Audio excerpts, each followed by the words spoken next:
When I'm seeing somebody with an alcohol problem, I will always take the opportunity at some point during the consultation to bring in a reference to Alcoholics Anonymous. It's about preparing people to think about the possibility of change. I've become increasingly aware of AA in my work as a general medical practitioner. The patients often present in crisis with the threat of unemployment, relationships breaking down, and I think that's a critical point at which you need to intervene.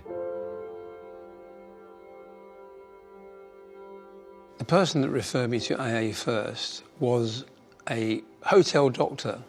The alcohol was affecting me in a way that it had never affected me before, which was that affecting peripheral neuritis, which is where you get paralysed in your fingertips and toes. He realised it was alcohol and suggested I went to an AA meeting and gave me an address to go to. Alcoholics Anonymous provides a way out of the cold, really, into the opportunity for recovery. It's a tradition that allows people to begin to put their lives together. Patients are often resistant going to AA meetings, and I think one of the most important reasons are that they're probably not ready to admit that they have a drinking problem. I thought I'd grow out of it, unfortunately. I needed AA long before I wanted it, because I never wanted AA, because I was going to learn to control it. Once you can overcome that resistance, patients generally tend to say that they find it very supportive, and some patients also say that it instills them with hope that they may be able to overcome their difficulties. By going to a meeting, you're listening to other people instead of listening to your own head. So I could go into a meeting feeling really screwed up or angry or anxious. An hour and a half later, I come out feeling better. And that's the very nature of group therapy, where you're listening to other people rather than listening to yourself. So it takes the selfishness out of it in a funny sort of way. Alcoholics Anonymous is not just about stopping drinking, it's about embracing recovery, and it's about embracing a process of change. There is a process of ego reduction or rebuilding oneself on a more realistic basis.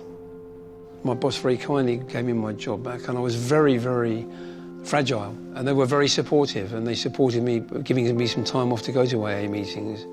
Recovery isn't achieved in one go. It has to be something a person is willing to commit to on an ongoing basis.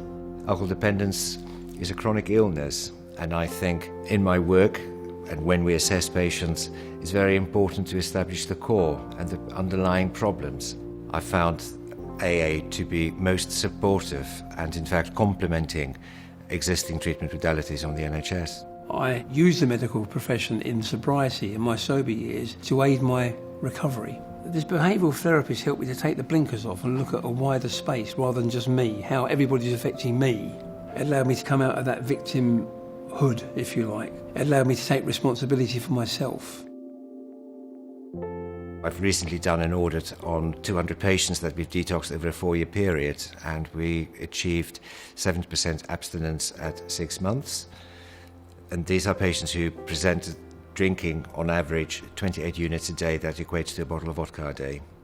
Being a member of AA has introduced me to life again.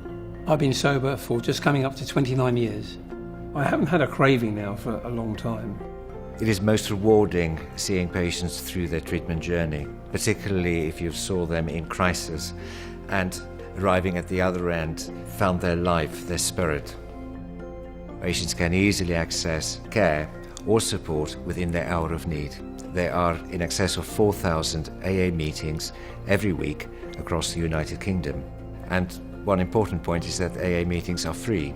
In the current financial climate, that's extremely important because the NHS has very limited resources that they can offer patients.